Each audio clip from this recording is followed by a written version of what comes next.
సభకు నమస్కారం. ఈరోజు మన నేత జనసేన రాష్ట్ర అధ్యక్షులు మరియు డిప్యూటీ సీఎం గారైన పవన్ కళ్యాణ్ గారి పిలుపు మేరకు ఈరోజు 12వ ఆవిర్భావ దినోత్సవానికి వచ్చేసినటువంటి జనసేన నాయకులకు, కార్యకర్తలకు, మహిళలకు, వీర మహిళలకు, ఇక్కడికి వచ్చినటువంటి వేదిక అలంకరించినటువంటి పెద్దలు, మంత్రివర్యులు మనోహర్ గారికి, అలాగే దుర్గేష్ గారికి, పెద్దలు, నన్ను పార్టీలో చేర్పించేదానికి ముందుగా నన్ను తీసుకొచ్చినటువంటి వ్యక్తి మా నాగబాబు గారికి, అలాగే వేదిక అలంకరించినటువంటి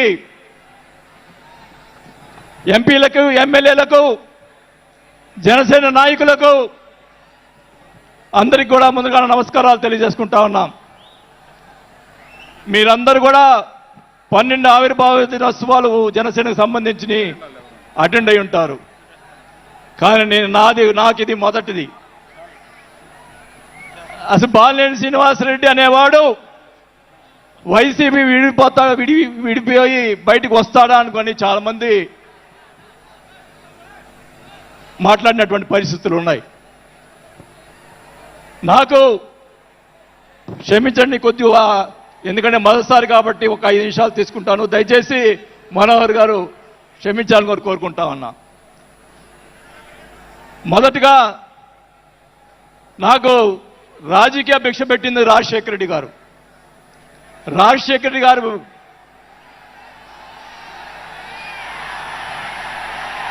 చెప్తాను, వినండి. నాకు రాజశేఖర రెడ్డి గారైనా ఎన్టీ రామారావు అయినా నాకు ఇష్టం. మీరు దయచేసి వినాలా. నేను నిజాలు చెప్తాను, పిఠాపురం సాక్షిగా అన్ని నిజాలే చెప్తాను. వినాలా, నాకు జరిగిన విషయాలు కూడా చెప్తాను.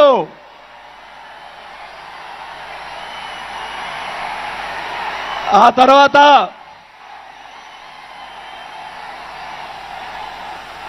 ఆయన జగన్మోహన్ రెడ్డి గారు పార్టీ పెడితే రాజకీయ భిక్ష పెట్టాడు కాబట్టి నేను మంత్రి పదవి వదులుకొని ఆయన వెంట నడిచాను. నేను 4 సంవత్సరాలు, మనోహర్ గారికి తెలుసు, 4 సంవత్సరాలు మంత్రి ఉంది నాకు. అయినా కానీ నాకు రాజకీయ భిక్ష పెట్టాడు కాబట్టి, మానవత్వం అనేది ఉంది కాబట్టి నేను ఆ రోజు ఆయనకి తలిచాను. కానీ ఏం జరిగింది, నాకు మంత్రి వదిలిపెడితే మంత్రి ఇచ్చి మంత్రి తీసేశాడు. అవన్నీ నేను కూడా బాధపడిన, నేను మంత్రి అనేది ఐ డోంట్ కేర్. ఆ రోజు 4 సంవత్సరాలకే వదిలిపెట్టాను. నేను ఒకటే చెప్తా ఉన్నా, మన వంశీ గారిని ఆయన చెప్పాడు కదా, మన ఈయన సినిమా యాక్టర్, ఆయన పేరేంటి, పోసాని మురళి గారు, వాళ్ళని అరెస్ట్ చేస్తే ఈయన పోయి జగన్మోహన్ రెడ్డి గారు పోయి వాళ్ళని పరామర్శిస్తాడు. నేను ఒకటే చెప్తా ఉన్నా, రఘురామకృష్ణరాజు గారిని నిన్ను ఏదో మాట్లాడితే ఆయన లోపల పెట్టించి, కుదగొట్టించి, కాలు చేతులు ఎర్రగొట్టించి లోపల పెట్టించావే. 17 సంవత్సరాలు ముఖ్యమంత్రిగా చేసినటువంటి చంద్రబాబు నాయుడు గారి కుటుంబాన్ని, భార్య గురించి మాట్లాడితే వాళ్ళకి బాధ కలగదా అని అడుగుతా ఉన్నా. ఆ రోజే నేను ఖండించాను, నేను అసెంబ్లీలో ఆ రోజే. అలాగే మన నాయకుడు పవన్ కళ్యాణ్ గారు, ఆయన గురించి మాట్లాడావు పోసాని మురళీకృష్ణ గారు. ఆయన కళ్ళైన చేస్తుంటే లక్షలాది మంది జన సైనికులు నీకు తుప్పుగా రాలగొట్టేవాళ్ళు. ఆయన మౌనం వహించారు. నేనైతే చెప్తా ఉన్నా, కుటుంబాన్ని అలా మాట్లాడారు కాబట్టి వాళ్ళని 9 నెలలు, ఇంకా 9 నెలల తర్వాత అరెస్ట్ చేశారు. నేనైతే గవర్నమెంట్ ఇచ్చిన మరుసటి రోజే లాఠీతో రాలగొట్టించి లోపల వేయించేవాడిని కూడా ఈ సభకు తెలియజేసుకుంటా ఉన్నా. చేసినటువంటి దుర్మార్గాలు ఎక్కడ పోవు, దుర్మార్గాలు ఎక్కడికి పోవు. ఒకటే చెప్తా ఉన్నా, నేను 5 సార్లు ఎమ్మెల్యే 2 సార్లు మంత్రి అయినా కూడా నేను ప్రతిపక్షంలో ఉన్నప్పుడు కూడా మన నాయకుడు పవన్ కళ్యాణ్ గారు వైసీపీని ఒకరోజు అందరినీ తిడుతూ ఒక బాలినేని శ్రీనివాసరెడ్డి గారు లాంటి మంచి వాళ్ళు ఉన్నారని చెప్పి ఆ రోజు చెప్పిన రోజే నేను జనసేనలో చేరి ఉండాలి అని కూడా తెలియజేసుకుంటా ఉన్నా. ఆ రోజు చేరకపోవటం నా దౌర్భాగ్యం. నేను ఈరోజు చెప్తా ఉన్నా, స్పీచ్ 9 నెలలు అయిపోయిందమ్మా ఇవ్వటం, అందువల్ల గొంతు ఇది అయిపోయింది. దయచేసి నేను మీ పిఠాపురం సాక్షిగా నిజాలే చెప్తా ఉన్నా. గవర్నమెంట్ వచ్చిన తర్వాత చిన్న చిన్న కార్యకర్తల మీద కేసులు పెట్టి లోపలేశారు. వాళ్ళని కాదండి లోపలేయాల్సింది, కోట్లు సంపాదించున్నారు, వాళ్ళని ఇంకా లోపలేలా. అదే నా బాధ. స్కాములు చేస్తున్నారు, కార్యకర్తలు పట్టించుకోలేదు, కోట్లు సంపాదించి ఈరోజు రకరకాలుగా మాట్లాడుతూ ఉన్నారు. పవన్ కళ్యాణ్ గారి గురించి నిన్న మొన్న మాట్లాడాడు జగన్మోహన్ రెడ్డి గారు, ఏదో కౌన్సిలర్ అన్నాడు, ఏదో అన్నాడు. అయ్యా జగన్మోహన్ రెడ్డి గారు, మీ నాన్న దయతోటి నువ్వు ముఖ్యమంత్రి అయ్యావు, మీ నాన్న అంత అడ్డు పెట్టుకొని. మా నాయకుడు ఇప్పుడు జనసేన నాయకుడు పవన్ కళ్యాణ్ గారు స్వశక్తితోటి ఈరోజు లక్షలాది మంది అభిమాన పాత్రులు అయ్యాడని గుర్తుపెట్టుకోవాలని కూడా తెలియజేసుకుంటా ఉన్నా. మీ నాయనతోటి వెనక ఒకసారి ముఖ్యమంత్రి అయ్యావు, ఇంకా చూద్దాం. నేను ఒకటి కూడా చెప్తా ఉన్నా, నేను పవన్ కళ్యాణ్ గారిని కలిసినప్పుడు రాశారు చాలా మంది, కొన్ని పత్రికల్లో మీడియాలో రాశారు. ఏం రాశారు? బాలినేని గారు చాణక్యుడు కూటమిని విడగొడతాడని చెప్పి కొన్ని పత్రికలు రాసినాయి. నేను అనుకున్నాను, నా వల్ల పవన్ కళ్యాణ్ గారికి ఏ ఇది రాకూడదు. నా ధ్యేయం, నా కోరికల్లా ఆయన పైకి ఎదగాలని తప్ప వేరే ఉద్దేశం లేదు. నేను ఆయన కలిసినప్పుడు ఒకటే అడిగా, అందరూ అనుకున్నారు ఎమ్మెల్సీ ఇచ్చి మినిస్టర్ ఇస్తారని చెప్పి కొన్ని ఇతర పత్రికలు రాశారు. నేను ఆయన ఏమీ అడగలేదు, ఒకటే అడిగా, సార్ మీతో నాకు సినిమాలు తీయాలని సార్ అని అన్నా. నా కోరిక అదే సార్. నేను 5 సార్లు ఎమ్మెల్యే అయ్యా, 2 సార్లు మంత్రి అయ్యా, చాలు నాకు ఇట్లాంటి బూతులు తిట్టే రాజకీయాలు మాకు వద్దు సార్, మీతోటి ప్రయాణం చేస్తా. జనసేనని నా సాయశక్తులా నేను చేయగలని. మా జిల్లాలో 6 నెలల తర్వాత కార్పొరేట్లను చేర్పించాం. మీరు ఛాన్స్ ఇవ్వండి, మా జిల్లాలో జిల్లా పరిషత్తు అన్నీ కూడా జనసేన చేస్తానని కూడా భాగంగా తెలియజేసుకుంటా ఉన్నా. మాకు ఇవ్వండి ఛాన్స్. నన్ను ఆపద్దు. నాకు జరిగిన అన్యాయం మళ్ళా ఒకరోజు మీటింగ్లో చెప్తా. ఒకరోజు చెప్తే సరిపోదు, ఎందుకంటే టైం లేదు కాబట్టి. నాకు అన్యాయం జరిగిందని చెప్తా. జగన్మోహన్ రెడ్డి గారు చేసినటువంటి అన్యాయాలని చెప్తా, నాకు జరిగినటువంటి అన్యాయాలు.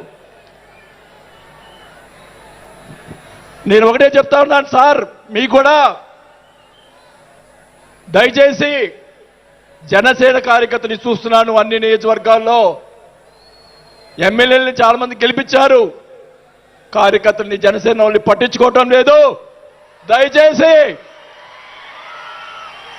దయచేసి చంద్రబాబు నాయుడు గారు, పవన్ కళ్యాణ్ గారు ఇద్దరు కూర్చొని ఒక ప్రెస్ మీట్ పెట్టి ఎమ్మెల్యేలందరికీ ఫిరాయించండి. జనసేన కార్యకర్తలు కూడా మీరు వాళ్ళకి రావాల్సినటువంటి రేషియో ప్రకారంగా వాళ్ళు కష్టపడి పనిచేశారు. ఇప్పుడు తెలియదు ఆ బాధ. రేపు ఎలక్షన్ తెలుస్తుంది. వాళ్ళు వాళ్ళు అడుగుతారు రేపు, దానికి సమాధానం చెప్పాల్సిన బాధ్యత ఆ ఎమ్మెల్యేలకు ఉంటుంది. కాబట్టి ఇద్దరు కూడా ఇప్పుడే వెంటనే అది చేస్తే మీకోసం ప్రాణాలు ఇచ్చేవాళ్ళు ఉన్నారు ఇక్కడ. అలాంటి వాళ్ళని మనం కాపాడుకోవాలి. కాబట్టి నేను ఇలా మాట్లాడుతున్నానని అనుకోకుండా మన నాయకుడు బాగుండాలని కోరుకోవాలి. అలాగే అలాగే మీరు కూడా జన సైనికులు కూడా మీరు కూడా మీ పక్కన వాళ్ళని మంచిగా చూడండి. మన పార్టీ పైకి తీసుకొచ్చేదానికి మన నాయకుడు ఇంకా ఎదిగేదాని కోసం ఇంకా కూడగొట్టుకోవాల్సిన బాధ్యత కూడా మీ మీద ఉందని కూడా ఈ సభాముఖంగా తెలియజేసుకుంటా ఉన్నాం. మన నాయకుడు మనల్ని కాపాడుతాడు. మన నాయకుడిని ఎదిగించేదాని కోసం మీరందరూ కూడా కష్టపడాలని చెప్పి కూడా కోరుకుంటూ నా ప్రాణం ఉన్నంత వరకు నేను పవన్ కళ్యాణ్ తోటి గారితో ఉంటాను. నాకు పదవి వచ్చినా రాకపోయినా పర్వాలేదు, నేను పవన్ కళ్యాణ్ తోటే ఉంటాను.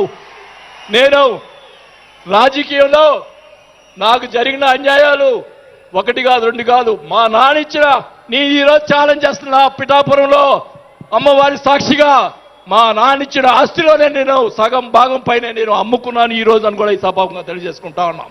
అయినా కానీ నేను లెక్క చేయను.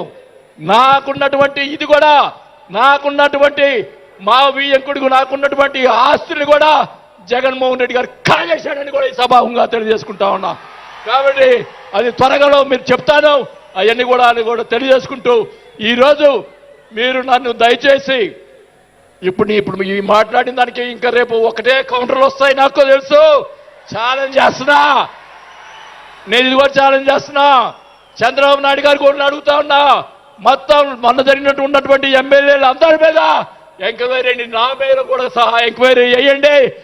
ఎవరు అన్యాయం చేశారో, ఎవరు తప్పులు చేశారో, ఎవరు కొట్టు సంపాదించారో మొత్తం బయట పెట్టాలని కూడా ఈ సభాగా తెలియజేసుకుంటా ఉన్నా. ఈ ఉక్రోషం, ఈ బాధ నాకు తెలుసు, మా కుటుంబానికి తెలుసు. మా కుటుంబం ఎంత ఇబ్బంది పడిందో నాకు తెలుసు. కాబట్టి పవన్ కళ్యాణ్ గారు ఆయన ప్రతిపక్షంలో ఉన్నప్పుడు కూడా బాల్యం లాంటి మంచివాళ్ళు అని అన్నప్పుడే నాకు ఆ రోజు నేను చేరుండాల్సింది పవన్ కళ్యాణ్ గారిని. కానీ ఈరోజు అది నాకు ఆ రోజు రాత బాగాలేదు కాబట్టి ఈరోజు ఇలా ఉన్నాను. నాకు పోయినా పర్వాలేదు, కానీ నేను ఆయన సేవ చేసుకున్నాను. కానీ నా కోరిక, నాకు రాజకీయ పదవి వచ్చినా కాబట్టి నాకు ఒక కోరిక ఏంటంటే పవన్ కళ్యాణ్ గారు నాకు మాట ఇచ్చాడు సినిమా తీస్తానని. ఆ సినిమా తీస్తే చాలని చెప్పి కూడా శ్రీబాబుగా తెలియజేసుకుంటూ సెలవు తీసుకుంటున్నా. జై జన. మొన్న జరిగిన జనసేన కార్యక్రమంలో బాలినేని శ్రీనివాసరెడ్డి గారు మా మాజీ ముఖ్యమంత్రి వర్యులు జగన్మోహన్ గారి గురించి, మా పార్టీ గురించి నానా రకాలుగా మాట్లాడారు. అయ్యా బాలినేని శ్రీనివాసరెడ్డి గారు, నువ్వు జనసేనలో జాయిన్ అవడానికి ముఖ్య ఉద్దేశం టీడీపీలో మిమ్మల్ని చేర్చుకోకుండా నేను రిజెక్ట్ చేసేళ్ళకి నీ అవసరం కోసం, నీ రాజకీయ లబ్ధి కోసం నువ్వు జనసేనలో జాయిన్ అవ్వు. ఇంకా జనసేనలో పోయి జనసేన ఉద్ధరిస్తావు అనుకుంటే, నిన్న మీటింగ్ లో నేను పవన్ కళ్యాణ్ గారిని అడిగింది ఒకటే, నేను ఆయనతో పాటు సినిమాలు చేయాలనుకున్నా అని చెప్పాడు. అసలు బాలినేని శ్రీనివాసరెడ్డి కన్నా పెద్ద యాక్టర్ ఎవరు లేరు. ఆయన పెద్ద కమలాసనం, ఆ ముందు ఆయనతో సినిమా తీయాలి.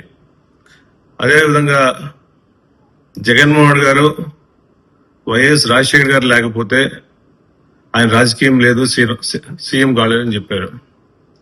అయ్యా రాజశేఖర్ గారు చనిపోయింది 2009లో, మా పార్టీ పెట్టింది 2011లో. ఇన్ని సంవత్సరాలు జనాలతో కలిసి కార్యకర్తలకు అండగా ఉండి పార్టీ స్థాపించి వైఎస్ జగన్మోహన్ గారి రెక్కల కష్టాలతో, ప్రజల సపోర్ట్తో, కార్యకర్తల సపోర్ట్తో, రాజశేఖర్ ఆశయాలతో, ఆశీస్సులతో జగన్మోహన్ గారు 2019లో సీఎం అయ్యాడు. మళ్ళా ఇప్పుడు చెబుతున్నాం ఆయన సీఎం కాలేడనే. మీ తాతలు ముత్తాతలు వచ్చిన 2029 ఎలక్షన్ లో జగన్మోహన్ గారు ముఖ్యమంత్రి అవటం కన్ఫామ్ అని తెలియజేస్తున్నాం. అదేవిధంగా జగన్మోహన్ గారు మీకు డబ్బులు ఇవ్వాలి, మీ డబ్బులు కొట్టేశారు, మీ కుటుంబ డబ్బులని. నువ్వు ప్రకాశం జిల్లాలో కార్యకర్తల దగ్గర నుంచి, నాయకుల దగ్గర నుంచి, పాత ఎమ్మెల్యేల దగ్గర నుంచి, ఇన్ఛార్జీల నుంచి నువ్వు దోచినట్టు ఎవడు దోషం చేయాల. ప్రకాశం జిల్లా బాలినేని శ్రీనివాసరెడ్డి అనే వ్యక్తి వైఎస్ఆర్ కాంగ్రెస్ పార్టీ నుంచి బయటకు పోయినప్పటి నుంచి వైఎస్ఆర్ కాంగ్రెస్ పార్టీ చాలా సంతోషంగా ఉంది, ప్రశాంతంగా ఉంది. మాకు ప్రకాశం జిల్లాలో పీడ విడిగిపోయింది. బాలినేని శ్రీనివాసరెడ్డి అనే వ్యక్తి వేరే పార్టీకి పోతే మా పార్టీ బాగుందని చెప్పి అందరు కార్యకర్తలు అనుకుంటున్నారు. అదేవిధంగా అవసరమైతే జెడ్పీ చైర్పర్సన్ దించేస్తాము అని చెప్పి తెలియజేస్తున్నాం. నీలాగా జెడ్పీడీసీలు ఎవరు అవకాశవాదుల కోసం, పదవుల కోసం, ఎమ్మెల్సీల కోసం ఎవరు రాజకీయాలు చేసేవాళ్ళు లేరు, ఎవరు పార్టీలు మారేవారు లేరు. ప్రకాశం జిల్లా జెడ్పీ చైర్పర్సన్ ని ఎవరు ఏం చేయాలని చెప్పి సభాముఖంగా తెలియజేస్తున్నా. ఒకటే గుర్తు పెట్టుకోండి, అవసరం కోసం బాలినేని శ్రీనివాసరెడ్డి అనే వ్యక్తి అతని రాజకీయాల కోసం నేను ఎమ్మెల్సీలు అవుతాను, మినిస్టర్ అవుతాను అని చెప్పేసి కలబుల మాటలు చెప్తున్నారు. అయ్యా పవన్ కళ్యాణ్ గారు గుర్తు పెట్టుకోండి, బాలినేని శ్రీనివాసరెడ్డి అనే అవకాశవాది ఎవరూ లేరు. అతను ఏ పార్టీలో ఉంటే ఆ పార్టీ నాశనం అయిందని తెలియజేసుకుంటూ, ప్రకాశం జిల్లాలో వైఎస్ఆర్ కాంగ్రెస్ పార్టీ జగన్మోహన్ గారి సపోర్ట్ తో బుచ్చపల్లి శ్రీప్రసాద్ అనే వ్యక్తి ప్రతి కార్యకర్తకు అండగా ఉండి పార్టీని పటిష్టం చేయడం కోసం కృషి చేస్తాడు.